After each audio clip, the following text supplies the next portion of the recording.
Assalamualaikum students, hope so you all are doing well. Today we are going to start our next chapter, that is discovery of electron, from chapter number 2.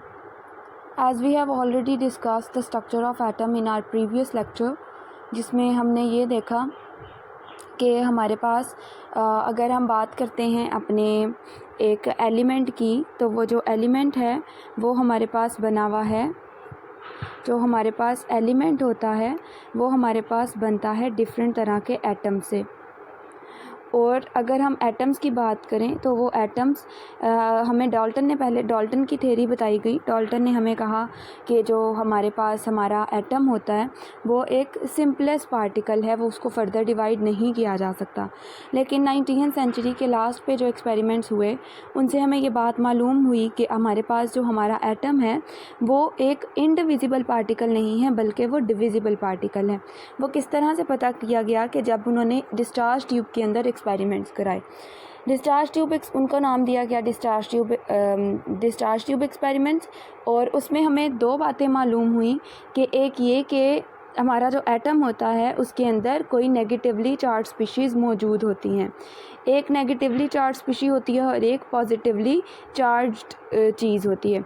उन्होंने कहा कि जो negatively charge species है उसको नाम दिया गया electrons का, और जो पॉजिटिवली चार्ज स्पीशी थी उसको नाम दिया गया प्रोटॉन्स का। अगर हम देखें कि उन्होंने किस तरह से इस बात को कंफर्म किया, तो इस तरह से हुआ कि उन्होंने डिस्चार्ज ट्यूब की साइड पे लगाई इलेक्ट्रिक फील्ड लगाने की वजह से जो इलेक्ट्रॉन था वो डिफ्लेक्ट हो रहा था, या वो जा रहा था किसकी तरफ, पॉजिटिव प्लेट की तरफ। तो it means there is something that haves a negative charge, और फिर बाद में उसका नाम इलेक्ट्रॉन रख दिया गया। और इसी तरह जब इलेक्ट्रिक फील्ड लगाई गई तो उन्होंने ये ऑब्ज़र्व किया कि कोई चीज़ जो है वो negative plate of electric field की तरफ अट्रैक्ट हो रही है। तो इट मीन्स अगर कोई चीज़ नेगेटिव प्लेट की तरफ अट्रैक्ट हो रही है तो that must have the positive charge. तो बाद में उस पॉजिटिवली चार्ज स्पीशी का नाम प्रोटॉन रख दिया गया। आज हम लोगों ने इन डिटेल पढ़ना है कि इलेक्ट्रॉन्स की डिस्कवरी किस तरह से हुई, या इलेक्ट्रॉन की डिस्कवरी जो हमें बताई गई है हमारी बुक में वो क्या है। सो हम अपने टॉपिक को स्टार्ट करते हैं। सबसे पहले आपके पास इस टॉपिक में अच्छा बच्चे, आपके पास एक इंतहाई इम्पॉर्टेंट लॉन्ग क्वेश्चन है आपकी इस चैप्टर का, तो आपने इसको फॉर लॉन्ग क्वेश्चन प्रिपेयर करना है। इसमें सबसे पहले हमें डेफिनेशन दी गई है या बताया गया है कि डिस्चार्ज ट्यूब क्या होती है। ठीक है, तो डिस्चार्ज ट्यूब को हम देख लेते हैं। उन्होंने हमें बताया कि जो आपके पास डिस्चार्ज ट्यूब है, इसकी आपकी जो बुक की ये साइड पे है ना, यहाँ पे वो अच्छे से नज़र नहीं आ रही, यहाँ पे आपकी बुक की साइड पे एक बहुत अच्छी पिक्चर उन्होंने या डायग्राम बना के दिखाई हुई है। हम लेकिन उसको अपने सिंपलेस्ट वे में पढ़ने के लिए इस शेप के अंदर जो है ना वो देख लेते होते हैं। सो अब हम इसको देखते हैं। सबसे पहले डिस्चार्ज ट्यूब के बारे में देखते हैं कि डिस्चार्ज ट्यूब जो होती है वो एक हार्ड ग्लास की बनी हुई होती है, और उसके अंदर दो मेटालिक इलेक्ट्रोड्स लगा दिए जाते हैं। इलेक्ट्रोड की अगर हम बात करें तो इलेक्ट्रोड आपके पास दो तरह के होते हैं, एक को हम एनोड बोलते हैं और दूसरे को हम कैथोड बोलते हैं। जो एनोड होता है उसके ऊपर सिर्फ पॉजिटिवली चार्ज होता है वो, और जो कैथोड होता है वो नेगेटिवली चार्ज होता है। तो आपने देखा कि आपके पास जो डिस्चार्ज ट्यूब है वो एक हार्ड ग्लास मटेरियल है। इस तरह से ये एक ग्लास का बना हुआ मटेरियल है जिसके अंदर दो इलेक्ट्रोड्स लगाए गए हैं। साथ में इसके अंदर एक वैक्यूम पंप, यहाँ पे आपको नज़र आ रहा होगा कि एक वैक्यूम पंप लगा दिया गया है। वो वैक्यूम पंप क्या करता है, उसने एवैक्यूएट करना होता है जो गैस उसके अंदर भरी जानी है या जो गैस उसके अंदर मौजूद होती है। साथ में आपने कैथोड को नेगेटिव टर्मिनल ऑफ बैटरी और एनोड को पॉजिटिव टर्मिनल ऑफ बैटरी के साथ जोड़ देना है, जिसकी वजह से हम इस कैथोड और इस एनोड को एक हाई वोल्टेज जो है वो प्रोवाइड करेंगे। तो आपने देखा कि आपने क्या किया कि हमारे पास जो डिस्चार्ज ट्यूब थी वो बेसिकली क्या चीज़ थी, एक हार्ड ग्लास था जिसके अंदर दो इलेक्ट्रोड्स जो हैं वो रखे गए थे, और वो इलेक्ट्रोड्स किसके इलेक्ट्रोड्स थे, मेटल्स के इलेक्ट्रोड्स थे।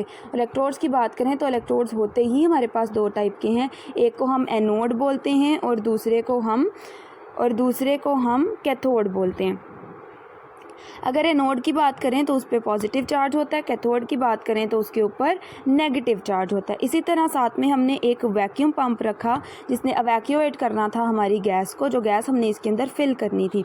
और लास्ट पे आपने क्या किया कि इसको हाई वोल्टेज सप्लाई कर दिया बाय यूजिंग अ बैटरी।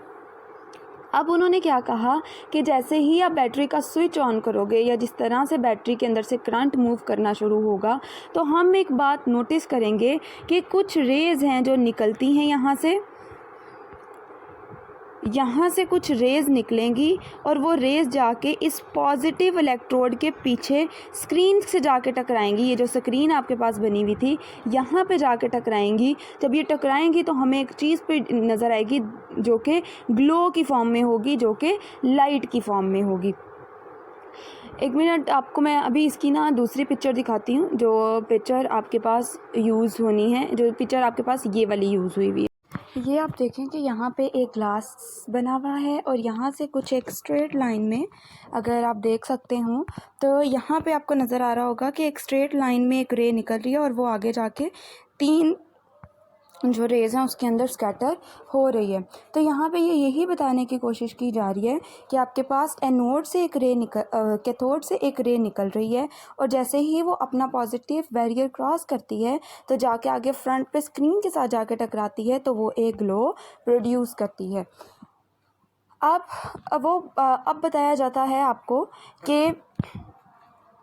कि ये रेज़ जो थी इनका नाम बाद में रख दिया गया कैथोड रेज़। वो जो ग्लो आपको नज़र आ रहा था उस ग्लो को या वो जो रेज़ उसमें से निकल रही हैं, जो ये 3 रेज़ में स्कैटर हो रहा है, इसको नाम दे दिया गया कि ये कौन सी रेज़ हैं आपके पास, कैथोड रेज़ हैं। कैथोड रेज़ ऐसी रेज़ हैं, देखें ना कि ये कैथोड रेज़ कहाँ से निकल रही हैं, ये नेगेटिव की तरफ से निकल रही हैं और जैसे ही ये पॉजिटिव को क्रॉस करती हैं, पॉजिटिव इलेक्ट्रोड को, तो पीछे जाके जैसे ही सरफेस के साथ ये टकराती हैं तो एक ग्लो प्रोड्यूस होता है। उस ग्लो को या उन रेज़ को नाम दिया जाता है कि ये कौन सी रेज़ हैं, कैथोड रेज़। अब इन रेज़ को कैथोड रेज़ का नाम क्यों दिया जाता है, अब हम इसको देख लेते हैं। क्योंकि ये कहाँ से इमर्ज हो रही हैं, कैथोड से। हमारे पास 2 तरह के इलेक्ट्रोड्स थे, एक एनोड था और दूसरा कैथोड था। तो हमारे पास जो ये रेज़ निकल रही थी, बेसिकली ये निकल कहाँ से रही थी, ये हमारे पास कैथोड से निकल रही थी और एनोड की तरफ जा रही थी। तो ये कैथोड से निकलने वाली रेज़ थी, तो इट मीन्स कैथोड के ऊपर नेगेटिव चार्ज होता है, तो इसके अंदर से जो रेज़ निकलेंगी उनके ऊपर भी कौन सा चार्ज होगा, नेगेटिव चार्ज। 1897 में एक ब्रिटिश फिज़िक्स था, जोसेफ जॉन थॉमसन। अब ये आपके पास आ जाएगा MCQs में कि आपके पास जो कैथोड रेज़ थी वो कब डिस्कवर हुई या किस साइंटिस्ट ने इसको स्टडी किया। तो आपको ये बातें पता होनी चाहिए कि 1897 में जोसेफ जॉन थॉमसन ने ये सारा हमें एक्सपेरिमेंट करके दिखाया। उसने हमें बताया, उसने प्रॉपर्टीज़ ऑफ कैथोड रेज़ की हमें बताई और किस तरह से हमें ये पता चला कि उसने क्या किया कि यही जो आपके पास डिस्चार्ज ट्यूब थी इसकी साइड पे इलेक्ट्रिक फील्ड अप्लाई कर दी। इलेक्ट्रिक फील्ड अप्लाई करने का मतलब है कि उसने यहाँ पे, अगर आपको वो पिछली वीडियो में नज़र आता कि इस तरह से यहाँ पे पॉजिटिव और यहाँ पे नेगेटिव इलेक्ट्रिक फील्ड उसने लगा दी। तो एक प्लेट के ऊपर पॉजिटिव चार्जेस थे और एक पे नेगेटिव चार्जेस थे। तो अब जो ये कैथोड रेज़ निकल रही हैं यहाँ से, उनके ऊपर कौन सा चार्ज है, क्योंकि वो कैथोड से निकल रही हैं, कैथोड पे नेगेटिव चार्ज होने की वजह से उन रेज़ के ऊपर भी नेगेटिव चार्ज था। तो पॉजिटिव से तक पहुँचने से पहले ही क्या अगर उनको रास्ते में कोई पॉजिटिव चीज़ मिल जाए, कि रास्ते में ही उन्हें अगर कोई पॉजिटिव चीज़ मिल जाए तो वो पहले उसकी तरफ अट्रैक्ट हो जाएंगी, ऐसा ही है ना। तो अब हुआ क्या कि जैसे ही उसने इलेक्ट्रिक फील्ड अप्लाई करवाई तो होता क्या है कि आपके पास ये जो नेगेटिवली चार्ज रेज़ थी या कैथोड रेज़ थी, ये डिफ्लेक्ट कर गई positive plate of electric field की तरफ। अब यहाँ पे इसको हम बुक से देख लेते हैं कि बुक में क्या लिखा हुआ है।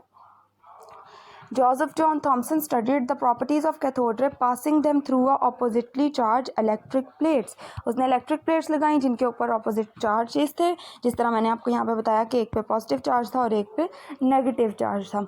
उसने ऑब्जर्व किया कि कैथोड रेज जो थी वो बेंड कर रही थी पॉजिटिव इलेक्ट्रिक प्लेट की तरफ या पॉजिटिवली चार्ज प्लेट की तरफ, जो हमें ये बात शो करा रही थी कि इनके ऊपर कौन सा चार्ज है, नेगेटिव चार्ज। क्योंकि अगर इन रेज़ के ऊपर पॉजिटिव चार्ज होता तो वो कभी भी पॉजिटिव प्लेट की तरफ अट्रैक्ट ना होती बल्कि पॉजिटिव प्लेट से रिपेल होकर नेगेटिव की तरफ अट्रैक्ट होती।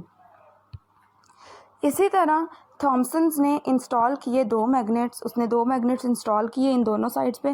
पहले उसने क्या चीज़ इंस्टॉल की थी, इलेक्ट्रिक फील्ड अप्लाई की थी, जिसमें उसने दो ऑपोजिटली चार्ज प्लेट्स लगाई थी।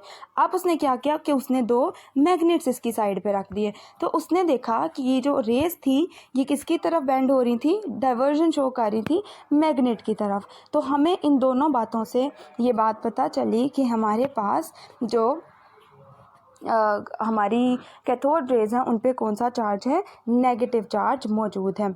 इसी तरह से थॉमसन ने यूज़ किया अपनी फाइंडिंग्स को या अपने एक्सपेरिमेंट्स को, ताकि वो कैलकुलेट कर सके mass to charge ratio of cathode ray, जिसने लास्ट पे हमें ये बात प्रूव कर दी कि हमारे पास जो कैथोड रेज हैं वो नेगेटिवली चार्ज पार्टिकल्स हैं। इन पार्टिकल्स को बाद में नाम दे दिया गया कि इनका नाम क्या है, इलेक्ट्रॉन्स।